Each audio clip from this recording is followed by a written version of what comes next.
everyone, this is Athletes and Antiquities, and in today's video, we're going to be talking about how I'm wrong all the time.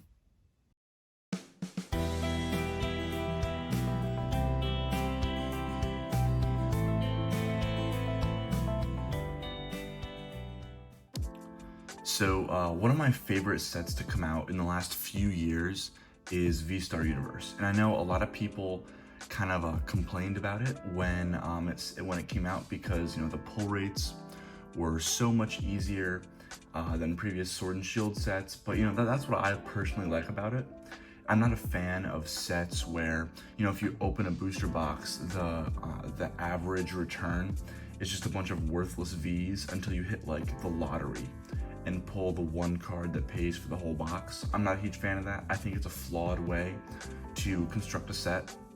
So I love VSTAR because with an average pack, you feel as though you're getting your money's worth. Like with the cards right here, these are the cards you get in an average pack. Like these aren't alt arts, but they're just beautiful cards. So yes, that's why I love the set. And you might wonder, why I like VSTAR Universe and not Crown Zenith, and that's because I'm not some Japanese elitist or something, but I just don't like the full arts with a yellow border. I think like they just look so much better with the silver, and with the yellow, I feel like it kind of draws away from that card. I don't mind it on like commons and stuff, like hollows, but once you get into full arts, I feel like they should have silver borders. That's the only reason why I like VSTAR Universe more. So since I like VSTAR Universe so much, I've been following prices and pop reports pretty closely. And the reason why I'm making this video now about Crown Zenith, like a year after it came out, is because the PSA pop report for the entire set just passed 250,000 cards graded. 250,000 cards from PSA alone. This is insanity. A set has never reached a number of that magnitude this quickly, and it's not even close, and much less a Japanese set. Like, no English set has reached this number, but a Japanese set just skyrocketed up the pop reports. And to really give you an idea of how insane this is, let's look at some other sets. So, people were getting into fist fights over Champion's Path in 2020, but it only has a population of 82,000 after 3 years. Let's look at Evolving Skies. Evolving Skies is another great metric. It's been extremely desirable, because it has the Rayquaza alt art, all the evolutions, the secret rares like Cresselia, the full art trainers, and of course the most desirable card in the entire generation, the Moonbryon. And Evolving Skies has only 105,000 graded, not even half of what VSTAR Universe has in much less time. It has more graded than all of Pokemon Fossil and all of Pokemon Jungle at about 200,000 each. But I want to go a step further. Let's look at the entirety of some eras. So the first one I'm going to put up is Black and White. Let me set up my little thing here. Give me a moment. The entirety of Black and White, one of a generation that I have grown to love recently, but it's a small generation. People don't realize how small this generation is. Okay, so let's look at, so Black and White, there's 12 sets in Black and White, and that is including those like niche ones like Dragon Vault that you see on the right there. 12 sets. VSTAR Universe blows this entire generation out of the water. Black and White as a generation only has 55,000 cards graded in total. And I'm putting it up on the screen here so you can see the breakdown. And I rounded up and down a little bit to get the numbers to look clean. But 55,000 versus 250,000. An entire generation that's over a decade old it's ludicrous. It's 1/5 of a modern Japanese set. Let's do another one though. So let's take away Black and White here. This one is a little bit weaker of an example, but I just have to show you to really get you guys to visualize. So my favorite era EX era. Putting up some bangers up here for you guys, some eye candy. So EX era, it has the most mainline sets in any generation. There's 16 sets. I know Sword and Shield has like 17, but Sword and Shield, you're counting like Champion's Path, Pokemon Go, Shining Fates, all these like really like celebrations, all these very small sets where it's kind of like diluted. But EX era has 16 mainline sets. The sum of the entirety of EX era, I went through every single set, is 290,000. And yes, that is a bigger number. There is more EX era than VSTAR Universe. But the fact that it's even close is insane.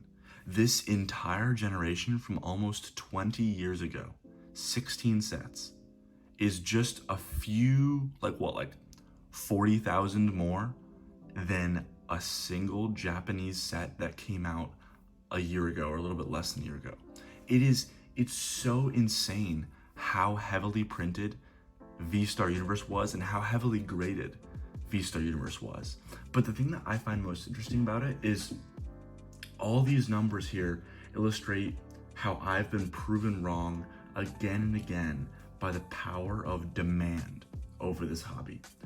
So I really love my favorite card, or one of my favorite cards of all time is actually, I don't know where it is. It's like, where's Waldo? The Mew here.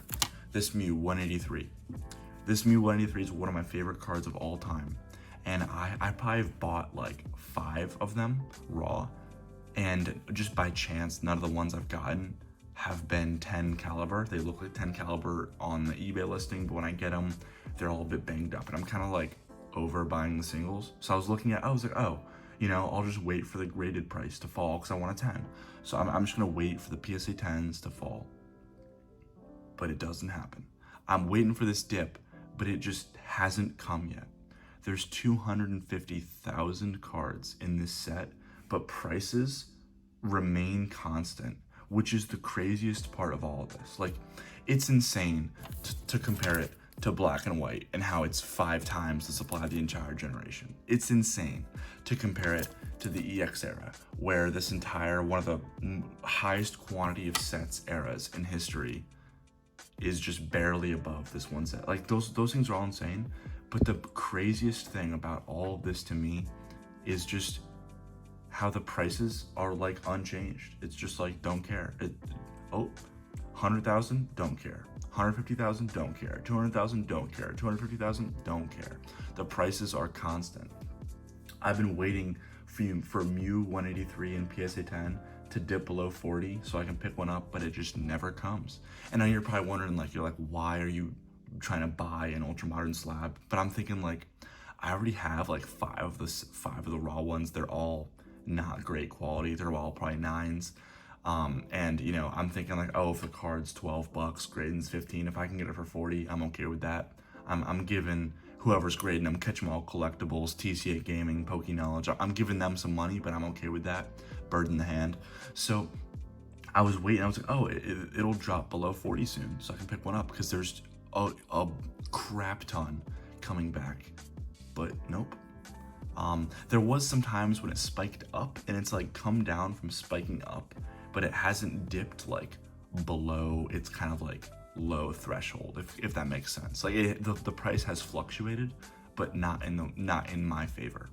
And it's just wild to me that, like, I've been predicting a price drop in VSTAR Universe, but it just hasn't come. And maybe as soon as I make this video, it all tanks and I look like an idiot. I'll still post this video anyway, but it's just crazy how resilient this market is, with one of the most heavily printed sets of all time, a Japanese set, which I know in our space, Japanese is like big, but for the average collector that's not in Japan, they do not care about Japanese. We do not care. And it is crazy that with 250,000 Japanese graded cards, the prices are so steady. And it's just like, I want to know, like, what do you guys think about this? Do you have any predictions? I don't really want to, like, we're in such uncharted territory. I don't even want to like begin to predict what might happen going forward. But my big takeaway is just like, dang, Like, this is crazy. Like, that's the entire takeaway I have from this.